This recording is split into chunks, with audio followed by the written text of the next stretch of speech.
What is up, traders? What's up, tycoons? Super excited for today's video. We're going to go over some of the natural gas news that's going around right now, as well as break down the charts for oil, UNG, and also the natural gas spot price as well. So make sure to smash the like button, subscribe to the channel if you guys are new so you don't miss any of these updates on the natural gas and, the price fluctuations as I'm covering natural gas every single week.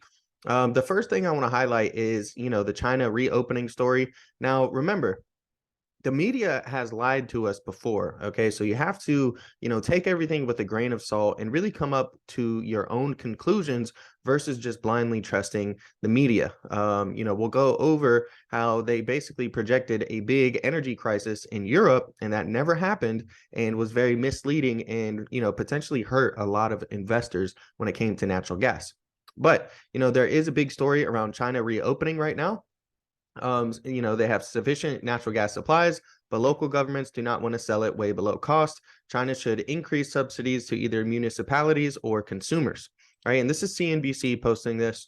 Then they're also talking about below normal temps in China. And, basically just suggesting, right, this is China right here. And you can see below normal is this bluish gray color. And then we have this orangish yellow color above normal. We can see Europe was definitely above normal. Okay, and they're suggesting that, natural gas could see a benefit in price from these below normal temperatures in China. Now, there was, this is how Putin's plans to blackmail Europe over the gas supply failed. Okay, if you take a look, Germany has more gas in storage now than it did before Russia invaded Ukraine. Okay, this is the current right here. And then we have 2021 through 2022 right here as well. So, it's just really, really interesting to see. EU reliance on Russian gas more than halved throughout 2022. The blue shaded area here is going to be gas from other countries. And then the red is going to be the Russian gas. High prices and reduction targets pushed down EU demand for natural gas in 2022. We have the 2022 line here in red, okay, and then we have the average for the past few years over here in gray. All right, and you can see that it actually pushed down the average. Okay, over here, this is really interesting as well. In 2022, EU wind and solar generated more electricity than gas did for the first time. And this is basically a chart showing the share of electricity generation. And it was really interesting to see that wind and solar was above gas. That was really interesting to me. So, with that being said, remember what we talked about with China, okay? And potentially the natural gas situation over there. Well, look what's going on. Russia approves agreement on gas supply to China via Far Eastern route, encouraging payments in its own currencies. According to Lind, the agreement is a further development of energy cooperation between Russian and Chinese companies, and the government officials have stepped in to help remove obstacles to cooperation, demonstrating the importance the two countries attach to energy cooperation. On February 4th, Russia's state-owned energy giant Gazprom announced it had signed a long-term agreement with China National Petroleum Corporation to supply natural gas to China via the Far Eastern Pipeline. This is a second contract to be signed for Russian gas supplies to China, and it is indicative of the exceptionally strong mutual trust and partnership between our countries and companies, right? Now, this is some recent news, okay? And, some of these news headlines are bearish and then some of them are bullish. So it's really interesting to see, it all just depends on really who's writing the article. But here, okay, Pablo P. Viano, natural gas futures, no light at the end of the tunnel so far and door open to extra decline. All right, and we have a nice chart on here. We'll go over that real quick. But CME's group's flash data for natural gas futures market noted traders add around 4.5 thousand contracts to their open interest position on Thursday, reaching the second consecutive daily build. Volume, on the other hand, dropped for the third session in a row, now by 8.1 thousand contracts. Natural gas extra losses target the $2 mark. Prices of natural gas accelerated the decline on Thursday amidst rising open interest, which leaves the door open to the continuation of this trend for the time being. A test of the key $2 mark seems more of an issue of when rather than if. And so what we have here is going to be natural gas in red. We have the open interest here in blue, and then we have the open interest 10-day simple moving average. And we can see, The open interest is above the moving average, all right, and open interest is going up, but natural gas is declining along with a volume increase. So, typically whenever you see the volume increase, it's going to indicate a strong trend rather than a weak trend. And we can see that during this decline, natural gas or the volume has actually been increasing throughout this period, right? We look at this decline and we can see volume has actually been increasing. So this is a strong downtrend. Now notice how it's starting to go down a little bit. Okay, volume is starting to decline, which suggests that this actually could be weakening this downtrend. So we're going to see what happens there in the future. Now, here we have some other articles, okay? And these are a little bit more bullish. So natural gas is now oversold and is likely bottoming, okay? Natural gas prices are back at extreme lows below 2.5, where most producers will lose money. Since natural gas and crude oil are near or below break-even levels, producers are reducing their drilling rate, likely lowering production levels given the lack of capacity. The negative shift in weather, falling rig count, and potential export boost from Freeport may push back natural gas into a shortage over the coming months. While natural gas spot prices appear likely bottoming, UNG's immense contango pressure remains a key investment rig factor. Now, Williams wins natural gas gathering deals for Chevron's Haynesville assets. Williams said Friday it has executed agreements with Chevron to support natural gas development in the Haynesville Basin, as well as the deepwater Gulf of Mexico. Williams said it will provide natural gas gathering services to Chevron's Haynesville assets in Texas, Oklahoma, and Arkansas, while Chevron agreed to a long-term capacity commitment on Williams' Louisiana Energy Gateway project. The natural gas processing and transportation company also agreed to use existing infrastructure to serve increased production from the Blind Faith platform in the Gulf of Mexico. Williams is a moat-worthy energy midstream giant with a steady and growing business, and the shares are attractively priced for dividend growth investors, Gen Alpha writes in an analysis published on Seeking Alpha. And here we have another article. Okay, so natural gas prices slump as weekly EIA inventories fall less than expected. A decline in U.S. electricity output is bearish for natural gas demand from utility providers. Thursday's weekly EIA report was bearish for nat gas prices since it showed U.S. natural gas inventories fell. Natural gas inventories are now 8.8% above their 5-year seasonal average, the most in 2 years. Analytics Group said in a recent note to clients that natural gas prices are facing extended downside risks over the next 30 to 45 days. So keep that in mind, all right? Due to a combination of strong production, constrained export demand tied to the Freeport LNG terminal shutdown, growing inventory supplies, and mild winter temperatures. Now, we do have a positive factor, okay, and that's the partial reopening of the Freeport LNG export terminal, which is boosting U.S. natural gas exports. The resumption of natural gas exports from Freeport will curb U.S. gas inventory builds and is bullish for prices. Now here we have the Henry Hub natural gas spot price. All right. And what we're doing is we're going over some, signals through the MACD and the RSI, as well as the key levels. Now these signals have worked pretty well in the past. I'll break them down for you guys. And then we also have some of the key levels here. Now, remember in that article, they talked about it going down to 2. I've got a support level right around 2.2 on the spot price of natural gas. So we're going to see if that holds up. Okay, we did bounce off of that level here previously. And, it'll be interesting to see what we can do there. We are currently battling that 243 resistance level. And, we're just approaching some prior support levels that we've had in the past. Now, below 2.2, my next level is going to be about $1.87. So it'll be interesting to see what happens there. But let's go ahead and get into the signals. So what we're doing is we're looking here at divergences along the price versus the relative strength index, and then combining that with our MACD to combine multiple signals together. So there's been many times there's been divergences, and those divergences have played out. Now, it just doesn't mean that they necessarily play out right away, and you can't necessarily predict the move or how large the move is going to be, but you can help, understand price action and potentially predict some future movement. So here we're going higher, making higher highs, but on the relative strength index, we're losing relative strength, making lower highs at the same points that the price is making higher highs. That is a term known as bearish divergence. we end up getting the MACD crossover as well, right, to the downside. So that's a bearish crossover on the MACD, combined with a bearish divergence on the price action along with the relative strength index, and we end up seeing a drop. Okay, now the drop takes a few months. This is about 3 months or about 2 months after the divergences is when you see the full move play out. Over here, we get lower lows. We're making low, lower low. Then on the RSI, we have a low, we have a higher low. We're building relative strength. This term is known as bullish divergence. Then we also get a nice entry signal on the MACD. All right. And you see over the next 2 months as well, 2 to 3 months, we end up getting a nice move to the upside. Same thing over here. We get a bearish divergence, making higher highs on price, lower highs on the relative strength index. And then we get an exit signal here on the MACD.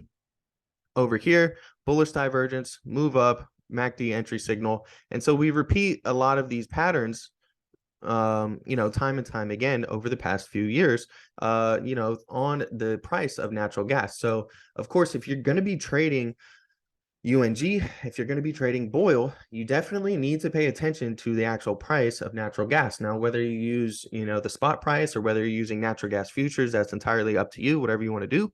But I like to look at the Henry Hub spot price. All right. Now there's two important things going on right now. So we had this initial bearish divergence, okay, that helped this drop where we're making higher highs and then lower highs on the relative strength index combined with the exit signal. We still have not broken this trend line. So even if we do start to rally, it's going to be very critical to see, do we reject this bearish divergence trend line that initially caused the drop, or are we going to be able to break out past it and flip it to support from resistance? That's going to be a key level. Now, we do have some bullish divergence building. Okay, we have a low here. We have a lower low here. We have a low on the RSI and then a higher low. So that's what this green trend line is. We want to see us stay above this trend line here. All right, above this bullish divergence trend line. So that way we can have some potential for some bullish activity. Okay, if we do break that trend line and flip that to resistance and head lower, that's going to be a pretty bearish signal and could be indicating that we're at that $1.87 level, even potentially breaking it. Now we have the bullish divergence and we did have the MACD curl above the blue line here, but we really haven't seen much follow through in the price action or any really strong momentum. So it's really going to be interesting to see, does this thing curl back down? Do we potentially retest this trend line or break it? Or is this going to start curling up, and are we going to get some momentum here soon on the price of natural gas? The next chart we're going to look at is going to be oil. Okay, and so this is the MACD, RSI, and our key levels. Now, the key levels that I like to use are the Fibonacci levels. There's three in specific. Okay, the 61.8, 50%, and 38.2. These are the three most common and well-respected retracement levels. And you use these because nothing moves in a straight line up or a straight line down. Rather, you get a move up, retracement, continuation of the trend, or a move down, retracement, continuation of the trend. So we can see that very clearly here. We have a swing high down to a swing low. We move down, we retrace up to our 50% retracement level, and then we continue that trend of lower. And we have some price levels here. Now, one thing I do want to highlight is oil is making all-time lows, and the price of natural gas itself has not. Now, this is largely due to the decay factor in oil. And if we do end up getting some type of a bounce, all right, of course we have to break through our resistance levels here, but we do have essentially our fib targets to the upside for a healthy retracement. And those are going to be around 1980, 2420, and 2860 at the time of our most recent lows. As this thing pushes lower, of course, the swing high to swing low measurement will be changed, and most likely these will come down a little bit. All right. Now you can also use this to spot reversal. So let's say you move up, retrace, consolidate a little, and then break through. You can spot a potential reversal to the downside as well as a potential reversal to the upside if you move down, retrace, consolidate, and break through that. This is a really good example over here. We have the swing high, we move down, we consolidate a little, and then we actually break through our 61.8% level, and we create a high and a higher high. So it's really, vital to start using these to help spot trend continuation versus the trend reversals, and you can potentially catch a nice movement. All right, so right now we oil just continues to head lower. Okay, it's not looking good, and a couple of those articles said that the next 30 to 45 days could be bad for natural gas. And if that's the case, oil most likely is going to come down and test this 321 support level. All right, currently it's right around the $5 range. And If we continue heading lower, 321 is going to be my major support. Now, aside from the Fibonacci targets we have up here, okay, we really have to break out past 795 and 1461. Those are two prior support levels that we really quickly flipped to resistance and haven't been able to reclaim. So before we could even come up to the healthy retracement levels, we are going to have to break through both of those. Now, when it comes to the RSI and the MACD, we don't have as strong of a bullish divergence as we did on the spot price of natural gas. But if you take a look, we have a low and then we have a lower low, right? And we have a low here and we have an equal low. So we're bouncing off of this slight bullish divergence. As we've gone downwards, we really haven't lost any of the relative strength on Boyle. Okay, what we've done is we've actually maintained relative strength. We got a stronger crossover on the MACD here, and it is curling up above. But look, we've had no follow through. So here's where the MACD crossover started. And rather than seeing upwards price movement, we've actually seen downwards price movement. So really interesting. And then here we have UNG with the MACD and RSI signals, and we're seeing something very similar. Okay, what we're seeing is that we had a slight bullish divergence where we had a low equal low, and we're starting to bounce a little bit. Okay, at these points where we're making lows and lower lows, and I've had this 752 level right here as a big support level, and we came down to it here recently.